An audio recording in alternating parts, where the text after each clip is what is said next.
Hi again, everyone. Mark Rogers TV, the voice of college football, streaming live on a Sunday afternoon, talking USC football with Drew Krinsky. You can catch him on Trojan Insider. Drew has joined us a number of times to give us some insight and knowledge on USC football. The Trojans concluding spring practice about 8 days ago. And Drew, let's talk about those Trojans because, of course, it starts with quarterback. I heard the statistic recently that USC lost more production off the offense, meaning yardage, touchdowns, than any team in America, which is pretty alarming. But a lot of talent there, but a lot to sort out. So we'll start at quarterback, where the feedback from you hasn't been the best in recent weeks. But what are your overall thoughts now that we got through that spring showcase?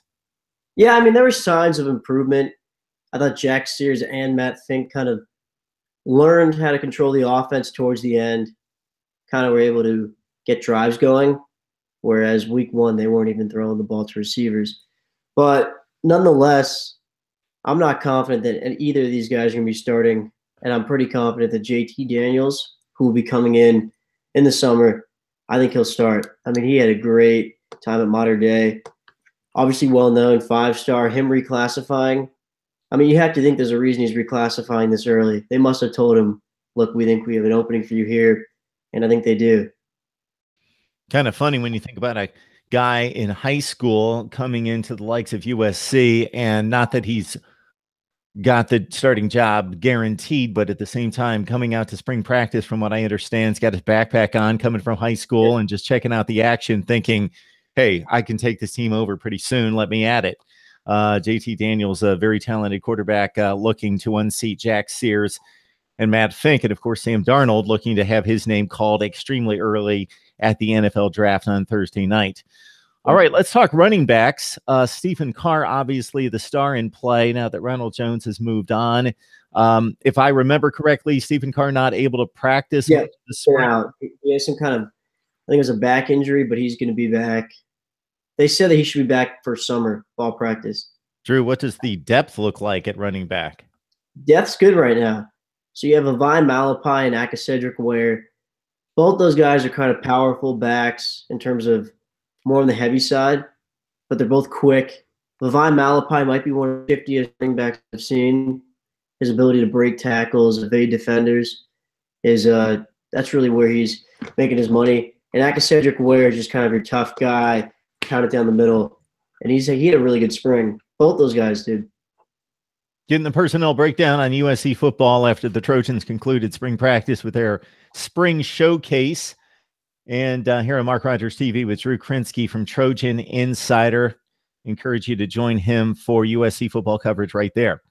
All right, offensive line has probably been the biggest weak link on the team in recent years. Already got a comment in from a sarcastic Ohio State fan here, Drew, talking about the smackdown at the Cotton Bowl. So much of that had to do with the offensive line. I'll let you take us through the offensive line and the wide receivers, extremely talented despite losing Deontay Burnett and Tyler Vaughn's coming back. Yeah, so starting at the offensive line, I think if there's another matchup between Ohio State and USC, we'd probably see about the same thing. There is improvement. There's younger guys stepping up, Chuma Edoga, Elijah Vera Tucker, Austin Jackson. Those guys are big, and they're going to play, and they'll be good in the Pac-12. I guess the real question is, how will they line up against a bigger defensive line? And we saw against Ohio State. Didn't go so well. So now Neil Callaway's working hard. He's the offensive line coach, but they also have Tim Drevno, who they're saying is just working with the running backs, but he's an offensive line guy. I wouldn't be surprised if he steps in and helps with the offensive line too a little bit. So that should help. All right, talking USC football, looking at the wide receivers, always a glamorous position with the Trojans. How do we stack up there? I know that there's talent all over the place. Would love to get the rundown. If anything's changed since spring started, anybody emerged, just your thoughts about who we're going to see most of the time once the team hits the field against UNLV. Yeah, so you'll see Tyler Vaughn's, Michael Pittman. Those two guys are kind of standouts last year too. But one of the guys who's really made a stride in the right direction this season. He's always had speed, but his ability to catch the ball has been subpar up until this point. Bayless Jones. He runs, I don't know, I think 4.4 time, super quick, but he had trouble last year catching the ball, and therefore they didn't play him a lot. This spring, he's torching everyone. He's catching the ball. That's something to look forward to. And then, of course, JT Daniels' teammate, who's coming in also with him in the summer, Amon-Ra St. Brown, brother of Equinemius St. Brown, who I think is one of the top wide receivers in the draft right now. He's coming in, so he'll make a huge difference. He'll probably play the slot, and just having him and JT possibly linking up would be huge. All right. How about that defense? The defense with quite a few players coming back. A standout unit last year, only got torched a couple times, and much of that had to do with the offense. I would think the Notre Dame game would be the one let down by the defense last year, and obviously the offense did nothing in the first half to help them out on the road. So your thoughts about USC's defense now that you've seen some practice time? Yeah, so let's just start defensive line. Defensive line is, you lose Rasheem Green, that's not going to help you, but you have younger guys stepping up. Jay Tafele, who was a freshman last year. Clay Helton said he might be one of the best defenders on this team right now. And then you have Caleb Tremblay, who's also, he's a grad. He just transferred in. He was from a community college. So he doesn't know the playbook yet, but they said he doesn't know the playbook, but he's just getting his body down there and going after the quarterback. So I think defensive line will definitely be a strong spot, as it has been in the past. And then I think secondary, if you talk about defensive backs, cornerbacks, you have Jack Jones and Biggie Marshall. Jack Jones hasn't been here this spring. He had some kind of disciplinary issue. But I think Jack Jones might be losing his spot. Jonathan Lockett, who has been off and on, he had concussion injuries last year. He actually an ACL injury too. He's really been the standout, I think, this spring of anyone. If I were to say who the MVP would be, I'd say Jonathan Lockett. He's making plays on guys who are 6'4". He's only 5'10", and he's going up there and he's knocking balls away from Michael Pittman, who's a really tall kid. I think he'll come in and make a huge impact for the Trojans. And then on safety, you lose Chris Hawkins, but you have Marvell Tell, and then Ikeli Ross, Bubba Bolden, Isaiah Polamalu, CJ Pollard. They have a lot of depth there. Younger guys, but a lot of dog mentality there. That's going to be a strong position as well. All right, talking up USC football with Drew Krinsky from Trojan Insider. Of course, the Trojans' most talented team in the Pac-12 South division, not necessarily at a place with a roster based on the losses, trying to figure out the quarterback situation. Stephen Carr having to merge at running back can be more of a workhorse this year. That's really talked about amongst the elite for 2018. I think the thought process is more 19 and beyond. But Drew, I think my thought process is that, yeah, this team may lose a couple games during the season, but I can't see them losing the South.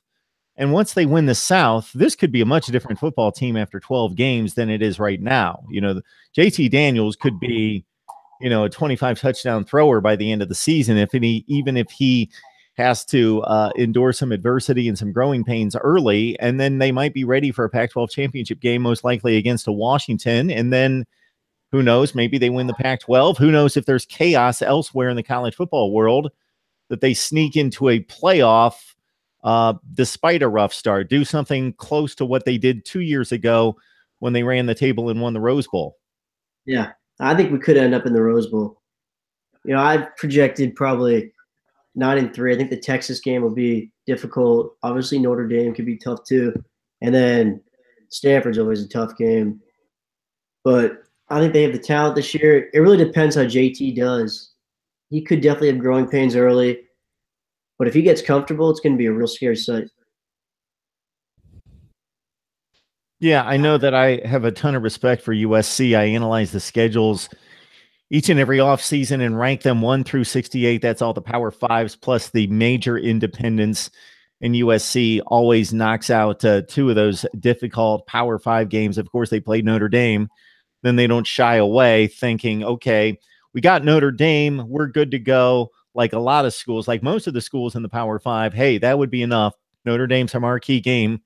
We're not going to go out and schedule anybody else. But USC taking on Texas the past 2 years and doing that on a regular basis of going out and facing another big-time opponent. And then even the third game, like it was with Western Michigan, a team coming off a Cotton Bowl appearance last year, was the third non-conference thing. So 9 non-conference, and when you schedule that difficult in the non-conference, USC really with no weeks off. I know that they've got UNLV, and that by far the weakest opponent coming up. But much respect to USC from a guy that likes to see teams that schedule tough, and a guy that would like to see college football scheduling overhauled completely top to bottom and taken out of the hands of the particular programs. But all right, Drew, anything else with USC? Obviously, we are done with football pretty much from right now. The guys are going to lift weights and watch some film, but basically be on their own for a while. Then the skill position players and the individual units get together during the summer, without coaching directly there. And then they get together that first week of August after Pac-12 media days. But so I guess the most important things from here until the first week of August is stay out of trouble and don't get hurt. And as long as that happens, we're in pretty good shape. But anything that you're thinking about between now and then that would be of concern, or would be the thought of hope that particular unit, what's the big concern? Hope that unit and that unit's coaches really are thinking and scheming between now and the first week of August to try to figure things out. Yeah, so obviously you want to see the offensive line step up and have a better season, really. I think they're capable of that. But I think the real question here, for me, I think the cornerbacks. Biggie Marshall on the left side, that's pretty much set in stone. But Jack Jones not being here this spring, really struggling last season, coming in as a 5-star, a lot of hope, a lot of hype. Hasn't really lived up to the hype. And I think he actually might be seeing – I mean, he's in a tough position right now. They got 3 guys coming in, Isaac Taylor Stewart. They have good cornerbacks coming in from this class, Chase Williams. He could be seeing himself falling out of the picture. All right. We got the USC rundown from Drew Krinsky from Trojan Insider, with spring practice in the books and UNLV up ahead on September 1st, but a whole lot of work to do before that. And a lot of that in terms of the attention going to go to Mr. JT Daniels when he competes for a job at the quarterback spot in August. Drew, we always appreciate you stopping by. You're always welcome here. We always love the insight. Thank you for having me.